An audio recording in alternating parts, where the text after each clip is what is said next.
It all began in a place that most people would never suspect, a simple online group chat where strangers gathered under a shared name, Vanguard of the Old.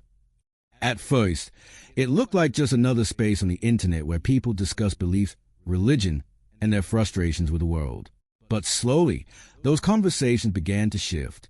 What started as opinions and debates turned into something far more serious, something far more dangerous. Among those involved was a 19-year-old from Ohio named Tyson Proper.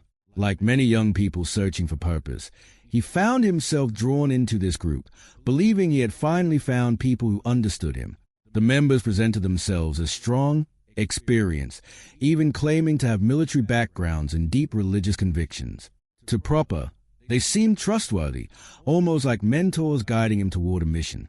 But that mission wasn't what it appeared to be. Behind closed chats and encrypted messages, the group began discussing a plan, one that was calculated, detailed, and terrifying in its scope. Their target was a major UFC event scheduled to take place on the grounds of the White House, a high-profile gathering filled with attendees, officials, and what they described as high-value targets. The plan relied on chaos. According to investigators, the group intended to launch drones carrying explosive devices over the event. The purpose of the explosions wasn't just destruction, it was to create panic. People would scatter, trying to escape the blasts, instinctively running toward what they believed would be safety. But this movement was part of the strategy, because waiting on the other side would be armed individuals. As the crowd fled, the attackers planned to open fire from strategic positions, targeting specific individuals within the chaos. This wasn't random violence. It was organized, intentional, and aimed at certain political figures.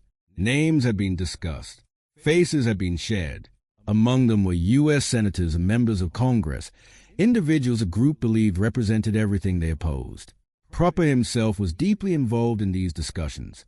Investigators later found messages where he talked about why certain politicians should be targeted. His views reflected a mix of anger, conspiracy-driven beliefs, and anti-government sentiment. He spoke about corruption, global influence, and the need to tear down the system so it could be rebuilt. To him, this wasn't just an attack. It was the beginning of a revolution. As the plan developed, Proper began preparing in real life. He wasn't just talking anymore. He was getting ready. He spent thousands of dollars, money that had been given to him for his future, on firearms, ammunition, body armor, and tactical equipment. Among the weapons was an AR-15 rifle, along with thousands of rounds of ammunition. He also purchased additional gear, including ballistic plates and tactical vests, even planning to bring extra equipment for other members of the group. He was ready to travel. The plan was to meet in Virginia, near Washington, where final preparations would take place before the event. Proper began studying maps, researching locations, and analyzing areas just outside the capital.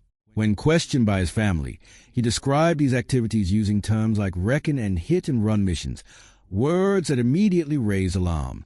At home, the changes in his behavior were becoming impossible to ignore. His parents and grandmother noticed how distant he had become, how obsessed he seemed with his online connections and their ideas. They saw the weapons, the gear, the sudden shift in his mindset. They heard the disturbing comments, including statements that reflected extremist views and admiration for dangerous ideologies. They realized something was wrong, and they made a decision that would change everything. On June 10th, his family contacted law enforcement, expressing their fears about what Proper might do.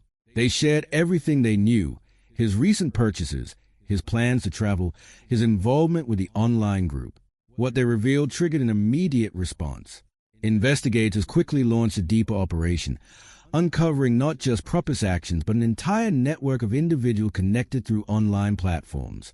The group had initially communicated through TikTok, using the Vanguard of the Old chat to build trust and test loyalty.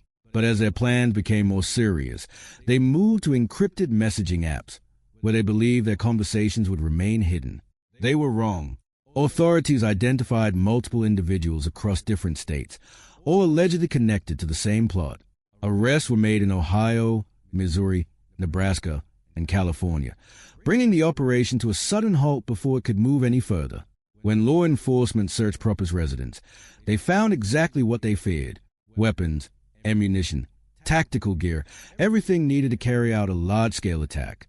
Thousands of rounds of ammunition were recovered, along with evidence that some of the weapons had already been fired. Proper himself was taken into custody and later transported to a medical facility after concerns were raised about his mental state and what officials described as homicidal ideations. During interviews, he admitted his involvement, explaining how the plan was supposed to unfold and what role he intended to play.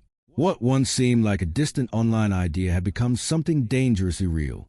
And yet, perhaps the most unsettling part of this entire story is how it all began. Not with violence, not with weapons, but with words.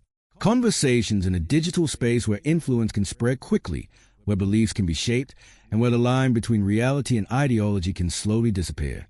For Proper, that line blurred until he could no longer see it. And for everyone else, it serves as a reminder how powerful and how dangerous the wrong voices can be, especially when they reach someone still searching for direction, purpose, and belonging in a complicated world.